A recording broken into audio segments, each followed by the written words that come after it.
3 בדיקות מקדמיות שכדאי לכם לעשות לפני שאתם קונים דירה. אז 1 זה לבדוק מה מצב הזכויות בנכס. לבדוק שהמוכר הוא באמת בעל הזכויות בנכס והזכויות שלו נקיות ואין לו שום מניעה למכור את הדירה.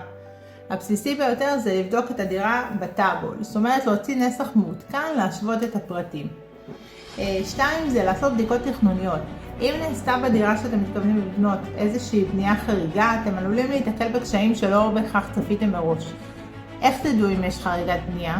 לפעמים זה רשום בנסח טאבו, תהיה הערה, יהיה צו מניעה או חריגות וכן הלאה, אבל את הבדיקה הטובה ביותר אפשר לעשות מול מחלקת ההנדסה בעירייה.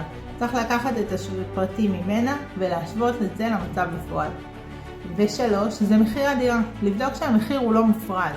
אני תמיד ממליצה לערוך שמאות מוקדמת אצל שמאי מטעמכם.